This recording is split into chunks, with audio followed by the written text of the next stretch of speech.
Hey man, let's talk about Giannis, talks about, him getting moved, and if the Pistons did go for Giannis, does it kind of make them championship contenders, or how much is too much, or what do you give up for Giannis?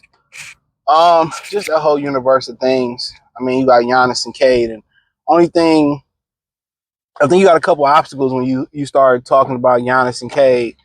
Even when you get beyond, even when we talk beyond what it'll take to get there, because you already talked about it. Just a refresher. Probably gonna start with a SAR, a guy like Ron, 4 first round draft picks. Probably a guy like Stu, somewhere around that nature. Maybe an Ivy in there too. It's gonna take a lot because they gotta tax you also for trading in the division as well too. So to see they're gonna see him about 2 or 4 or 5 times a year, whatever it is, playing in the same division. So you kind of got to remember that, and also obviously he got to want to come here. So you put Cade and Giannis together. The good thing about Cade, I speak about this all the time, is his ability to adapt, to play with or without the ball. So I think from that standpoint, him and Giannis, their ability to play with, his ability to play without the ball and let Giannis, handle the ball sometimes, I think it fits for them. I think from a game, from that standpoint of view, that works. Giannis on the ball, Giannis, Cade creating for Giannis. So then the other thing you start to talk about is then do you really start to get into that stretch five conversation? Do you look to try to get Brook Lopez over here, or do you look to try to, still bring it? Can you bring in a Miles Turner? You know, that started to be the question. Even if you keep Durant, you still, in general, you're going to need, especially with Giannis, a guy that can shoot, a big fella that can shoot it. So maybe it's a Kelly Olynyk. I mean, we talked about guys like Lauri Markkanen, Kristaps Porzingis, so when you bring that Giannis salary on, now you got to make things fit around Giannis. And really the number one thing about bringing him on is shooting. He's not a great shooter. What you willing to put up with that? So who do you keep around him for the jump shots to keep falling? Do you retain Ivy because he's shooting the ball well? Or you find a way to bring Beasley back? I mean, do you, unlike Sasser, can you still bring Shooter back? All capable shooters. Can you retain Tobias Harris or find somebody like Tobias that can stretch that floor and shoot the ball? So it really pertains around the shooting that you can continue to have around Giannis and Cade Cunningham.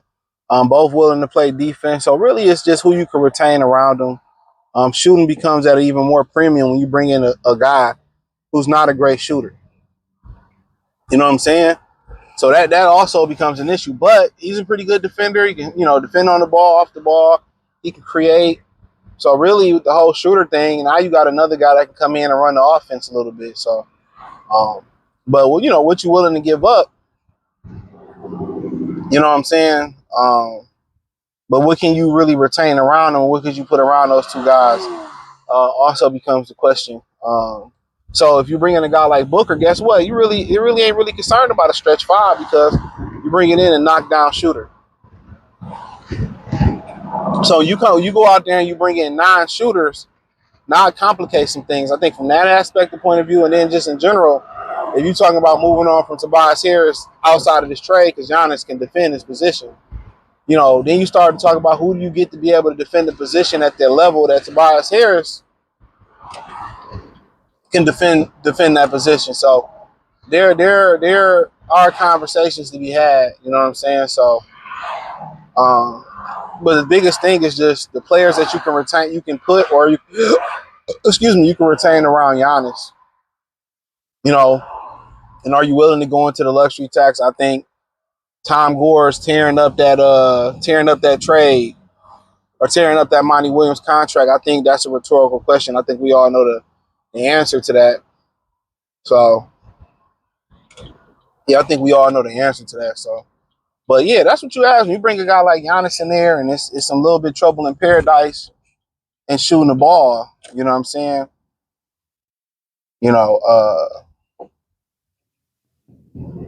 It's trouble in paradise shooting that rock a little bit. So now you looking like,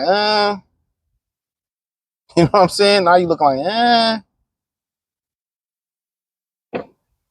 now you like, But when you bring in another shooter, it ain't that, it ain't that much complicated. But I think that's the two biggest things outside of a Giannis trade. If you get moved to Tobias Harris, how do you replace him? And I don't mean offense. I mean, obviously shooting wise, but my biggest concern is the way he locked down, the way he locked it down. That's my biggest concern. The way he locked down his position. I think a lot of people don't give him the credit that he deserves for how he defended that position. But you bring in Giannis, I mean, that ain't the question. I think you bring in Giannis, I mean, I think the question is already answered. He's going to defend his position at a very, very, very, very, very, very, very, very high level. So, but the shooting, when you take a step back at the four in the shooting position, and everywhere else got to step up. So then you start looking at, Asar Thompson. If you were able to retain him, it's hard to put him and Giannis on the floor together. So, so now you start to get creative. Now you can play them on the floor together. You just gotta, find guys like Olenek or Lauri Markkanen. I'm just giving names.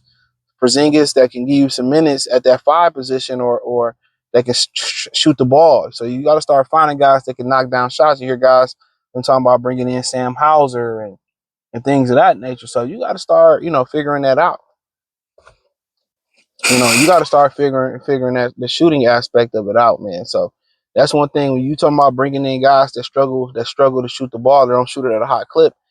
Then you kind of looking at we was progressing with Tim Hardaway Jr., Malik Beasley, shooter, Jaden Ivey started to figure it out, shoot the ball really really well at a high clip. So when you started to look, you go get Giannis, you kind of take a step back in the shooting department. So now with limited funds and limited resources, because you would have to trade him, accumulate, take an impact on that cap, trade some places. Now we got to put shooters around him. So that'll just be the complicated, but that's a good problem to have.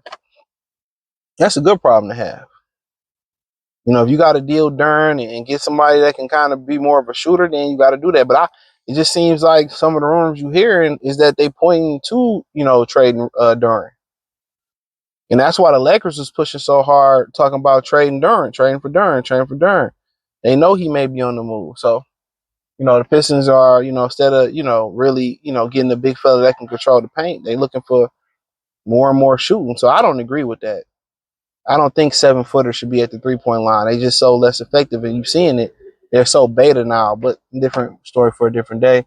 Check out Detroit Pistons Talk playlist. Thumbs up the video, share the video, subscribe to the channel. The subscribe button is the bell icon button. Hit all notifications, increase your chance of notification. Check out Detroit Pistons Talk playlist. More videos like this. Appreciate the love and support. One time for the one time. More to see sports talk. Peace.